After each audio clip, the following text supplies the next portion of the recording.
Lahat ng viewers ng Rochelle Antig vlog, please do subscribe and thank you for all your support. Toy, so, yeah, no? Ingat. Kayo po mga minamahal namin mga lolo at lola, nanay at tatay, ikinararangal ko na po ipakilala sa inyo ang galing sa hirap, subalit nagsumika, ang magbabalik ng ningning at gloria ng lungsod ng Maynila, ang Batang Maynila, ang nag-iisang Yorme Isko Moreno Dumagoso. Hi! Hello! Diyan sa Kodli, naririnig nyo kami.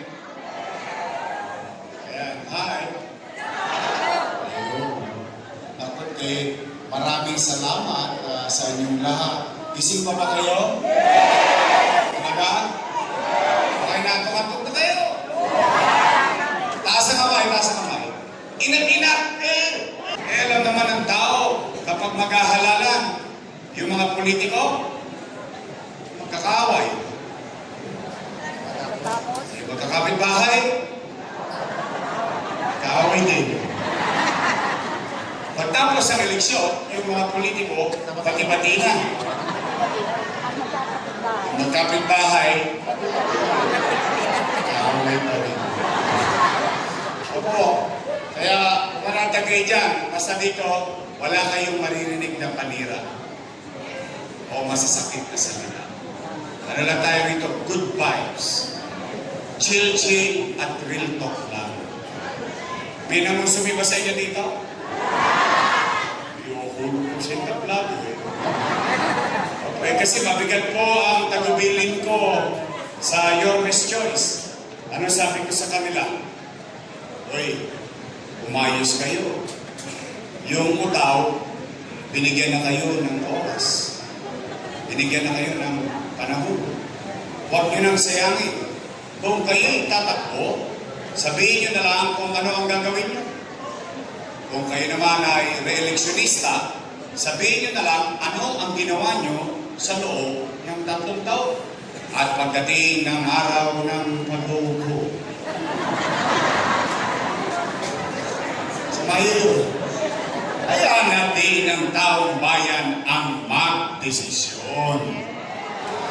Tama po ba? O, kamusta po kayo? Hindi salamat sa Diyos. Opo, alam niyo kung minsan ang buhay ikinikipit balikat lang natin. Pero bagay na dapat natin ipagpasalamat sa Diyos. Bakit? Ilang taon pa lang ang nakakalipas. Lahat tayo, kasama kami. Takot na takot tayo, baka tayo magutom o baka tayo mamatay sa infeksyon ng COVID-19. Dala ng pandemya. Kaya salamat sa Diyos, kahit ano pa man ang nangyari sa nakaraan at anuman ang pagsubok na kinakaharap natin sa kasalukuyan, salamat sa Diyos, ito tayong lahat, sama-sama tayo, buhay tayong lahat. Dahil habang buhay may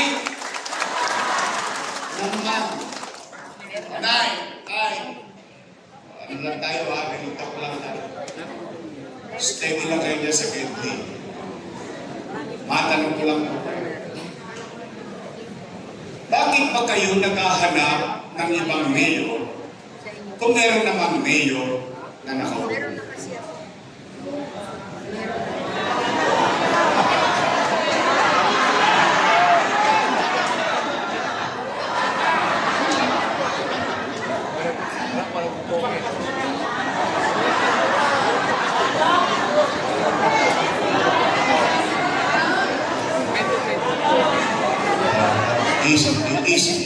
Easy.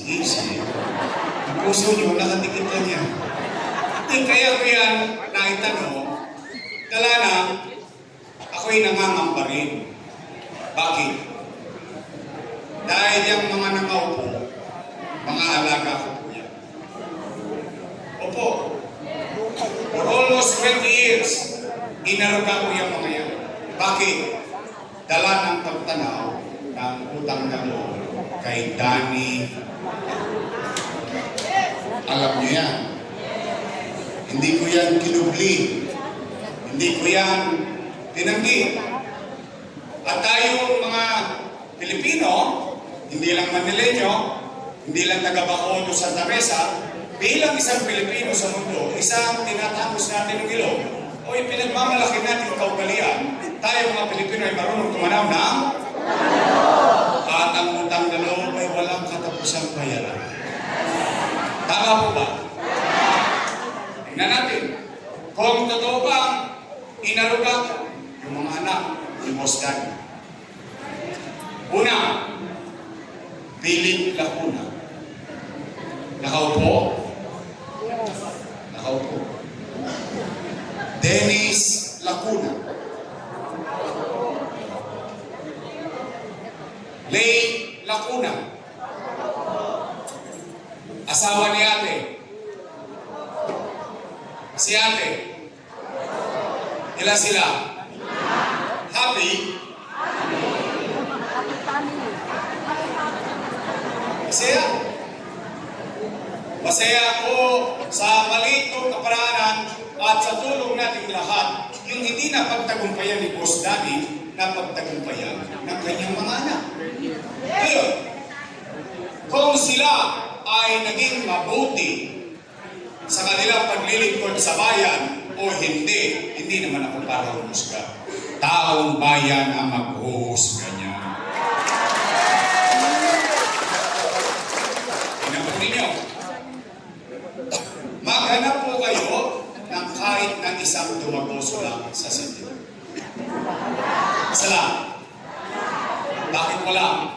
Bilang pagtanaw ng utang na loob kay Boss Danny, isinagtabi ko mga anak ko, inuna ko ang mga anak niya. Ngayon, Yorme, tatanaw ka ba ng utang na loob? Sagot. Opo. Bakit? Pilipino ako. Ganun talaga tayo, mga Pilipino.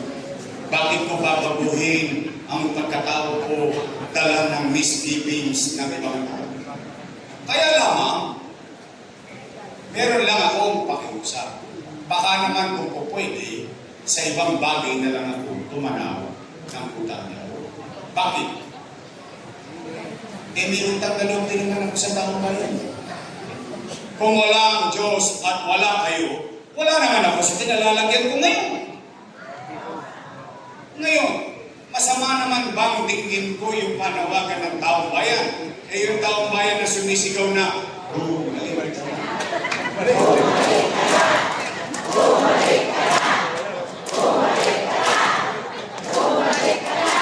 taong bayan na sumisigaw na bumalik ka na, ako sinigawan, wala na babalik!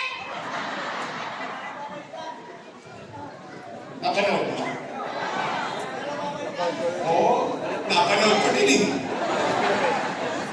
Para akong asawang pinalita yung damit ko, inagi sa pintuan, takbo, wag ka nang pabalik! Eh bakit sila natatakot? Bakit sila nangangamba? Bakit nila pinangungunahan ang desisyon ng taong bayan? Eh kung sila ay ginampanan nila ang tungkulin nila ng ayos, wala silang ipangamba dapat sa tao. Tama po ba? Inagagalit. Inalulungkot naman ako. Dahil ang katotohanan ng buhay, yung posisyon na yan, pag-aarihan ng taong bayan. At kami, empleyado lang ng mamamayan. At ang kontrata namin, 3 years. After 3 years, expire. Tapos babalik ka ulit sa taong bayan. Magre-report ka sa taong bayan. At pag nagustuhan ng taong bayan ng trabaho, i-renew ka for another 3 years. Tama mali? At ang katotohanan din kapag ikay naging mabuti ng tungkulin mo sa taong bayan, ipopromote ka pa sa mataas na posisyon ng taong bayan. Natingnan po ninyo, katulad ng akin. Ako'y nagsimula 23 anyos. Konsiha, 9 years. Finish or not finish, pass your paper. Anong ginawa ng tao? ng mga taga-District 2, 3, 4, 5, 6, at ng aking distrito. Ginawa ninyo akong Vice Mayor. Vice Mayor.